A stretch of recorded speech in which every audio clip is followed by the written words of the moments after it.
So the last slide from Justin says teamwork is very important. So same as the coral reef. So a survival of coral is team up, need the help from other creatures, which is the expertise from Dr. Justin Spadaro from Mote Marine Laboratory. So the next talk, thanks Dr. Justin Spadaro. Jason. It's Justin. What's Justin? Okay, sorry, Jason. I'm sorry about That's that. okay, I'll be Justin today. Please don't turn off my cylinders. Okay, so let's welcome Jason Spadaro from Mote Marine Laboratory to give us the overview of Mote Marine Laboratory of their efforts on coral restoration. Thank you. Thank you, CY. And thank you, Delta, for inviting us to come and share some of our work from Florida. Thank you, NMMBA, for hosting us. And thank you, NMMST, as well, for the partnership and collaboration with all three. It's an honor to come and talk to you all about some of the work that we're doing over in Florida, and I'm humbled by some of the other talks from all over the world and all over the Pacific, where we face similar challenges and have taken very different approaches, and it's been interesting to see disparate opinions, and I think that's a really constructive way. So thank you for hosting such a productive and constructive conference. So I'd like to talk to you about some of what we're doing in a much less biodiverse system in Florida. And Mote Marine Laboratory is an independent nonprofit dedicated to marine science, conservation, and education. And we focus most of our, and again, I'm sorry, just like Lionel, I'm gonna have the disclaimer. For those of you that were here 2 days ago, this is the longer-winded version of that talk. But we focus most of our work on Florida's coral reef. It's the third largest barrier reef in the world. It extends about 563 kilometers off of the southeast coast of the United States. Historically, it was relatively high coral cover. However, it's always been relatively low diversity relative to the reefs that I've seen here. It's very economically important, supporting more than 70,000 local jobs just in South Florida alone, and responsible for generating billions of US dollars a year in revenue. And much of that revenue comes from things like recreational fishing, recreational diving. Our tourism industry is wonderful, but that's a lot of the revenue that it generates. A lot of the value that it generates for our community is really related to what's going on right now. Wave energy mitigation, so protecting our shorelines from the kinetic energy that comes in from offshore. And I realize that this is probably a reef closer to here, but they function in much the same way. And we actually were able to work with a couple of colleagues from Duke University to actually measure this just recently at a coral reef off of Key West, where even in its horrendously degraded state, it was still able to repackage and redirect about 97% of the wave energy that came in from offshore during Hurricane Ian just a couple of years ago during the Reef Futures Conference. And what we're looking for is that mitigates some of this going on land. So if we lose those coral reefs or the geologic structure that they've built, we'll start seeing this much more frequently in places like the Florida Keys or Taiwan or in other places with coral reefs. We're also seeing that coral diseases are a much bigger problem in Florida than it sounds like they are in other parts of the world. However, our reefs are degrading because we're having this massive explosion in the emergence of marine diseases such as stony coral tissue loss disease, which is one of the really nasty ones over there. Thermal stress is also one that we contend with just as much as the rest of the world, I think.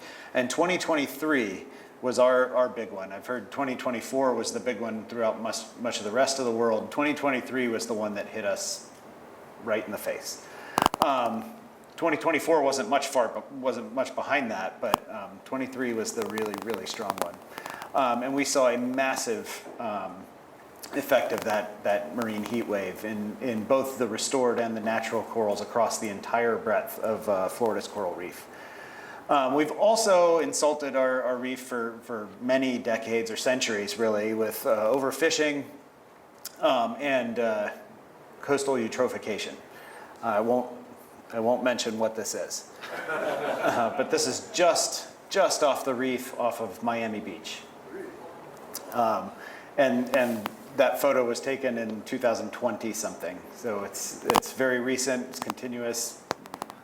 Terrible. So it's no surprise that reefs on Florida's coral reef, or our coral community in Florida's coral reef, has gone from something like 40 to 60% live coral cover to now less than 2% coral cover. So it is a horribly degraded reef ecosystem, which makes my job very fun. We need to find a way to return ecological function and some semblance of form to that ecosystem. And to do that, we've taken a number of lessons, and I've seen a couple of allusions to silviculture and forestry in many of the talks, but I'm going to make a bunch more of them. So we've taken a lot of our cues from silviculture and forestry, and we even call these coral nurseries, and we even call these coral trees. Where we propagate fast-growing weedy species, and this is one of the 2 or 3 or apparently 10 species of Acropora that we have in the Caribbean in large numbers, and then vegetatively propagate fragments from these colonies and then outplant them onto the reef as little tiny fragments in clusters of the same genetic individual. So these are all clones of one another. They grow and fuse, and the idea is to get to this. This is actually a photo from Laughing Bird Key off of Belize with a group called Fragments of Hope, and where Lisa Karn has been planting the 2.5 species of Acropora that we're aware of for about 10 years. And this is the goal. Returning high coral cover to an area, and then reproductive function to that system. However, Mote has also really strongly focused on the much more rich suite of species in the massive boulder brain and star coral species with a technique called microfragmentation. So one of the reasons that many groups do not focus on massive form corals is because they grow so slow. But microfragmentation, when you cut these into really tiny pieces, it basically initiates a much faster growth response, so 40 to 50 times faster growth. So you can produce an enormous amount of material in a relatively short period of time, and that leads to outplanting again, all clones of one genetic individual into an area that's about the size of what we think is a reproductive size colony. And then in a few years they fuse, and this colony was outplanted in that method in 2015, and this photo was taken in 2020. So in just 5 years we saw microfragments outplanted onto the reef fuse and reproduce. And during that time, we had stony coral tissue loss going on. 2015 was a major heat wave. So these corals survived a number of insults to then spawn pretty spectacularly just a few years after being outplanted. And I visited this exact colony and the 18 or so around it that also spawned that day just a couple of months ago. And they just celebrated their 10-year anniversary in a pretty surprising place. The water's only about 3 to 4 meters deep, and it was very hot, but they looked great. And so that brings up the necessity of identifying, and I think that we've all talked about it, identifying resilient genetic individuals within each of the species that we work with, so that we're building that adaptive potential into each of the populations that we're restoring. We've also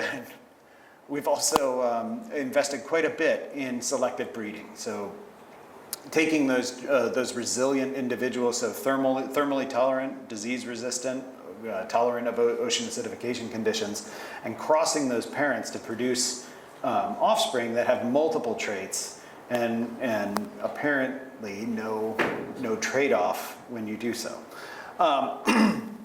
Further, we're working with some of my colleagues to optimize some of the settlement and metamorphosis cues for increasing the number of genetically resilient and diverse coral recruits that we're getting from the relatively small number of spawning colonies that we have every year to settle, grow, metamorphose, and join the restoration population. Further, and Andrew brought this up the other day, we are actively looking at if it is possible to take cryopreserved sperm from disparate locations and cross that with viable eggs from another location years later. And we did, in fact, several years ago, cross sperm from Curacao in 2008 with eggs from Florida in 2016. Oh, I'm sorry.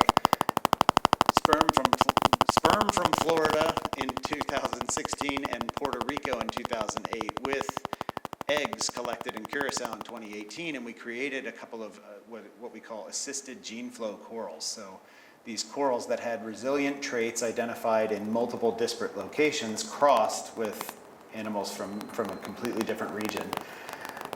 Now those are a regulatory nightmare in terms of genetic management, but we've proven that is possible. Andrew Baker just published another paper showing that Florida and Honduras crosses as well that also are exhibiting some resilient traits. And then we take those assisted gene flow corals and put them into a series of resilience assays to determine whether they actually retain the traits, the multiple disparate traits from the parent colonies. And yes, it does look like they are combining those traits just as if we were crossing resilient parents within a single population.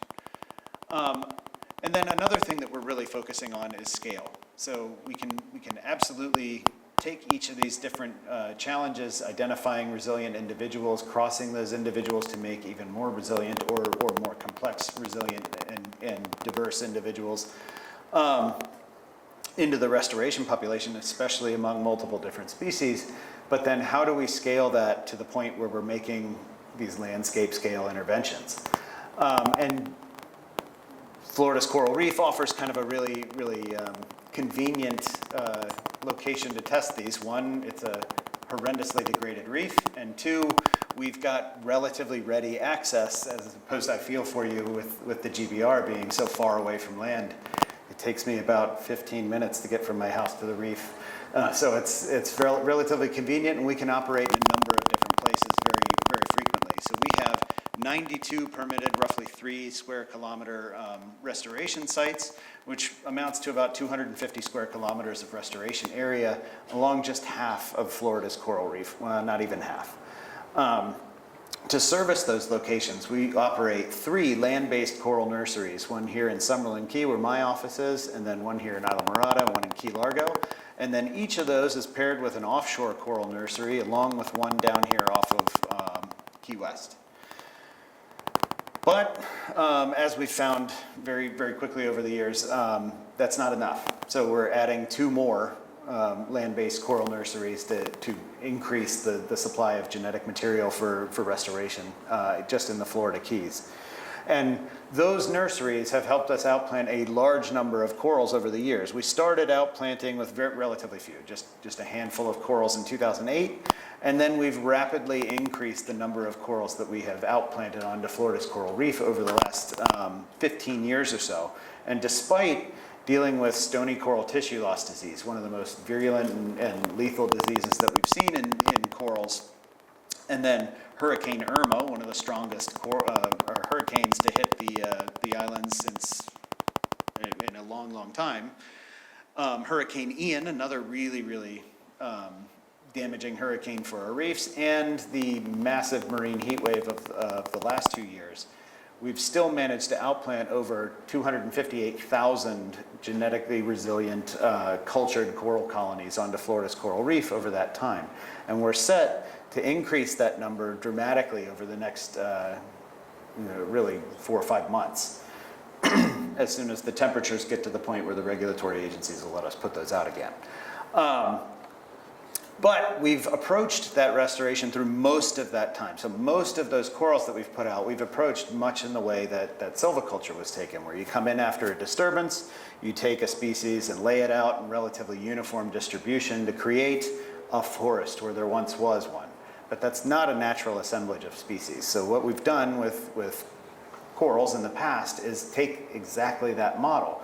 We've put out now a diverse assemblage, but of genotypes within a species, but still a single species assemblage and a relatively uniform distribution. And you can see that here with the large area imagery and the corals segmented on it. And if we remove the imagery, it's not exactly a uniform distribution, but that's not a natural distribution of corals on the reef. So then we tried to move into, we should be planting more than one species of coral, but it was still this very segmented ordinal distribution of corals, where still fairly uniform distribution of corals, but it's each species in its own array down the reef. Still not really a natural assemblage. And then started looking more at kind of the randomization or lack of randomization, not worrying about clustering and not clustering and randomly distributing these corals through the reef. And that's really what we're trying to get to, is if we can, literally a random assignment of the location of each of these species and genotypes within each of those species in the restoration plot to try and get to a more natural assemblage, as Dr. Sandin was talking about, where they don't cluster, but then they do because fragmentary lifestyle. But and this is kind of one of the initial attempts at doing that. And I didn't take the imagery away, so you don't see. But each of the colors represents a different species, but each of the clusters in this image is a different genetic individual. So no two genetic individuals are represented in this plot, except at the plug level. And one of the challenges that we've dealt with repeatedly as we've moved towards pushing out more and more species into these plots is we come back just a few days after we outplant corals, and this is after we started using cement and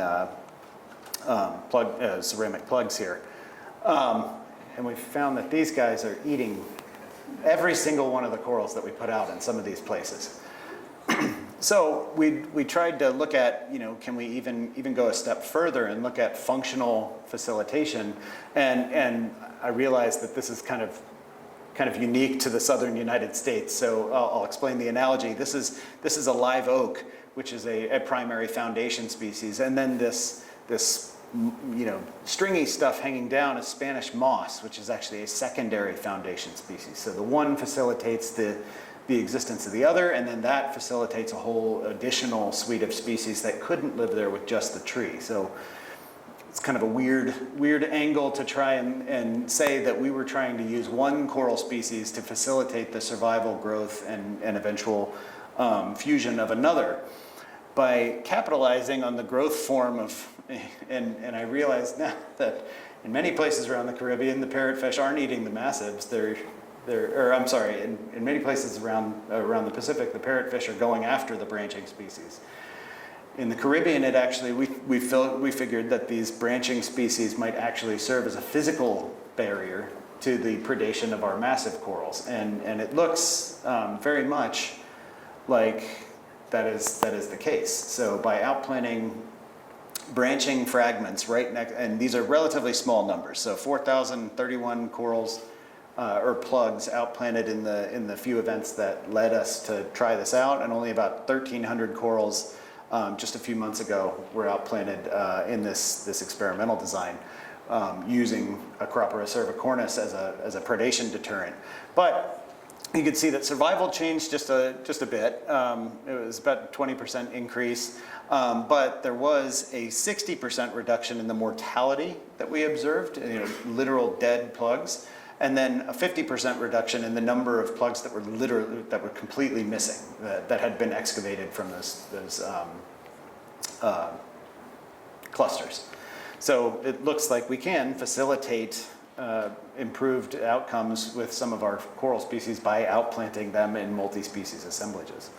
We're also looking at using multi-species assemblages to rapidly drive changes in the trajectory of the accretion potential of our reefs. And we just put out a really cool paper that looked at several previous years of data from outplanting and showed that, yeah, absolutely. If you outplant enough coral onto the reef, if you can hit relatively low cover targets, you can dramatically shift the accretion potential of these plots.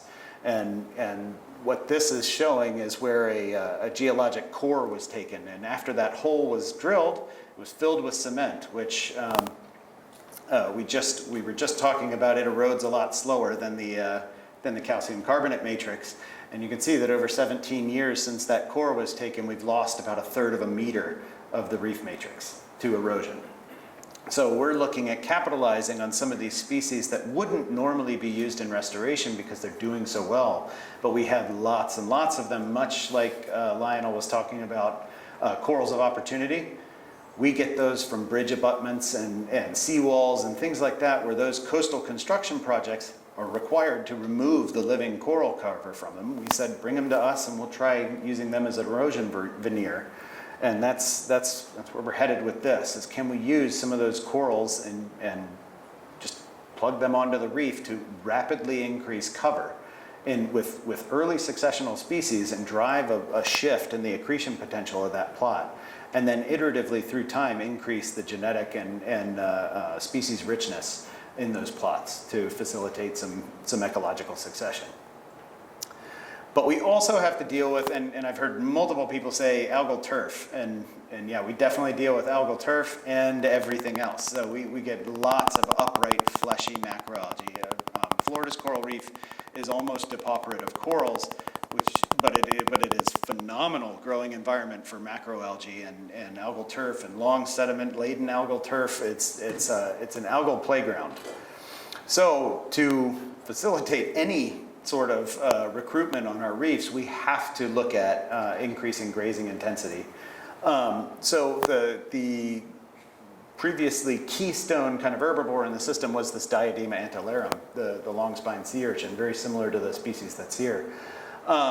It was killed off by an epizootic that Dr. Sandin mentioned back in 1983 and has failed to recover even today. Every time those populations start to recover, it gets knocked off by that ciliate again. So we focused on this crab in the on your right-hand side, the Caribbean king crab, which is an interesting critter. It's a native species that eats algae, and it eats more algae than the Diadema. It also eats the Diadema. And it eats more algae than any parrotfish species in the Caribbean. So it's a phenomenal herbivore, and it'll eat these chemically defended and calcified stuff like Halimeda and Dictyota. And so we wanted to do a couple of things where a collaborative of mine at the National Oceanic and Atmospheric Administration and I took some cultured Diadema and some cultured Caribbean king crabs, and then some cultured algae on tiles that we put out on the reef for a couple of months. And then threw the animals in there, just one of each animal, into a tank with these tiles for about a week. And this is a typical result here. There were some other treatment groups, but these are the ones that really tell the story, where both herbivores were very effective in changing the algal community, but the crabs very consistently deleted it. So this is a very attractive species for restoration. We tested this in the field about a decade ago.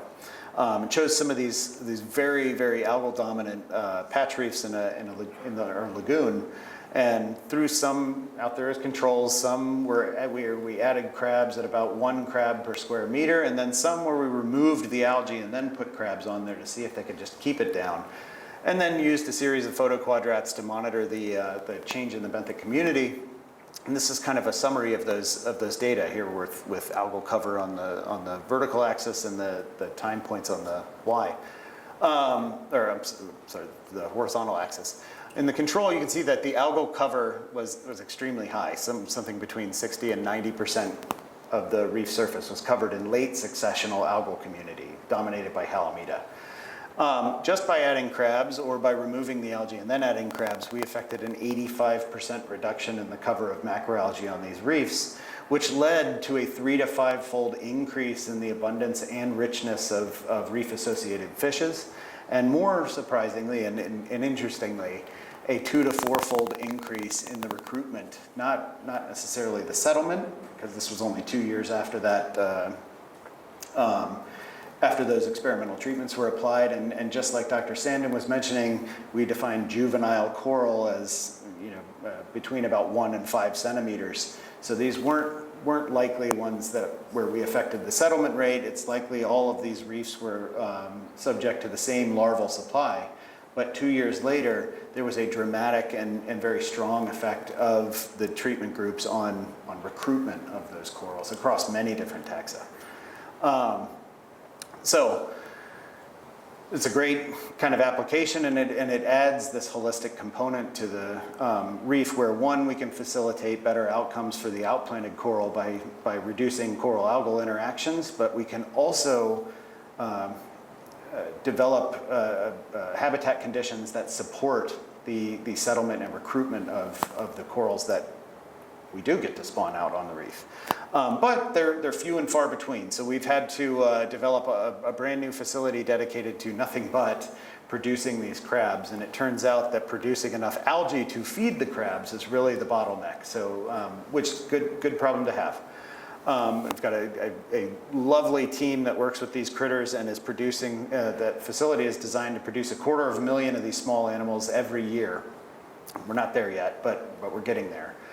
Now we aggregate all of those things into site selection criteria, and our lovely, our regulatory agencies and funding agencies do a lot of that work for us by telling us where they want us to work, and then we use some other tools within the sites that they would like us to put the corals to go in and use some commercially available satellite imagery to identify some places where we think we'd like to work, and then send a team out to actually go and ground truth the conditions on each of these plots. And the green ones here are ones that we've selected. These polygons here are places where we've outplanted in the past and have had good results, or maybe have not. Then we went out to a lot of these places, and we're taking a new direction by installing pins, so threaded rebar in the bottom, in the corners, and then a couple of reference points in the center of these plots that are 10 by 25 meters long. And the idea is that we have not only geo-referenced points so that we can continue to integrate some of these spatial data into GIS and track a whole suite of ecological effects of these treatments through time, but also we literally have guideposts for a bunch of the nocturnal assessments where we're looking at effects in the benthic invertebrate community and cryptic species at night, where swimming transect tapes all over the site really does affect those data. And then through time, this is a partnership between Mote Marine Lab, the National Oceanic and Atmospheric Administration, and Mission Iconic Reefs, one of NOAA's initiatives. Every year, we're outplanting more and more species and more genetic individuals within each of those species to affect some fairly high density outplanting on each of these plots. And then on a subset of those, we're actively not outplanting, we're stocking cultured crabs onto those plots to affect an increase in the grazing intensity, to look at facilitation and some successional forces on these plots, as well as looking at the accretion potential through time. And the idea, and so that leads us to some of the partnership with Delta Electronics, where keeping track of who's who on a reef where you're repetitively outplanting onto that same plot becomes a bit of a challenge. So we've used the imagery to build some of these digital maps of who's who. These are genetic individuals that we've outplanted through time on that plot. But also, we're running into the same exact issue when you have 7 or soon to be 9 separate facilities that house over 5,000 individual coral genotypes across, 24 different species of coral. Keeping track of each of those individual genetic individuals is very difficult when you're doing it with pencil and paper and trying to call colleagues at different facilities, and those corals are moving between and among tanks and things. So we've started to develop digital tools to assist with, one, inventory management, but also tracking the monitoring data through time and space on the reef. And we've just partnered with the National Fish and Wildlife Foundation and a number to develop some of these tools that help us track not just our corals, but what confounds this a little more is we have some coral genotypes that also our partners do, and we all call them different things. I'm sorry. I've still got way more slides, so I'm probably going to go over a little bit. Sorry, I apologize. Anyway, the idea is that we're then also going to start integrating, or we are actively trying to integrate some machine learning, machine vision, and artificial intelligence into not only the imagery capture, segmentation, and classification pipelines, but then also into trying to develop synthetic data to train some of these algorithms, and eventually, with some partners at Duke University, build in some hydrodynamic modeling components, and then with partners at Stony Brook University, build in some connectivity modeling components that allow us to not only predict what we should and should not be putting onto the reef, but where should we be putting it so that we're affecting a source for a target sink, and then where should we be putting the crabs to make sure that that sink is appropriate for the settlement of the larvae that are coming in. Eventually, this is designed to help with some decision support and workflow management challenges that you have as the number of cogs in the machine get more and more complicated, as well as the regulatory environment. But community engagement and partnerships are critical to the lasting success of coral reefs. So just like NNMBA, we've linked a marine laboratory and a research institution with a public-facing aquarium that is dedicated to science education. We also have a robust volunteer program and bring in community partners such as the Combat Wounded Veterans Challenge. These are all military veterans who've been wounded in combat that come down and help us restore the reef every year. Partnered with Scuba Pro, the dive equipment manufacturing company, to bring in recreational divers to participate in the restoration process. We have what is called Bleach Watch. It's modeled after the Australian Coral Watch program, where citizen scientists go out and fill out surveys of the extent and incidence of bleaching, and you can use the QR code to get there. We also have, is brand new, beach condition reporting system. So it's very similar where citizen scientists can collect and submit data on the conditions at beaches and shorelines. And then our phenomenal partnership with Delta Electronics, NMMBA, and NMMST, signed by our president and CEO, Dr. Crosby, just a couple of years ago, are very important to translating and sharing these data and developments across national and international and political boundaries. Thank you to my whole team and several others that have helped here, and thank you. I'm sorry for going over. Thank you, Jason. Very nice talk. We are open for one question. Oh, we do? Yes, Tina.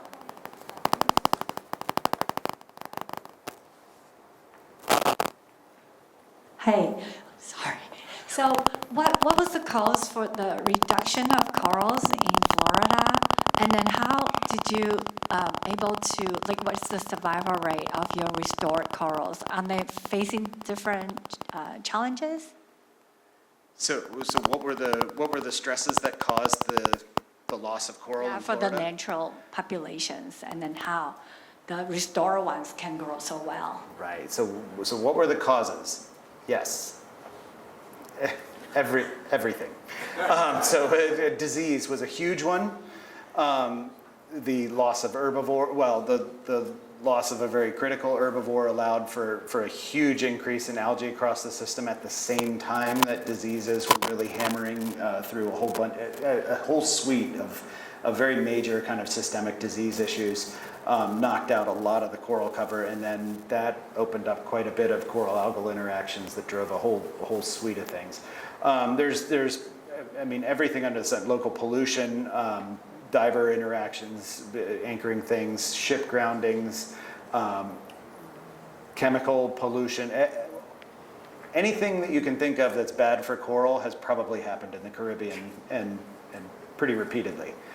The restored corals don't tend to do very well.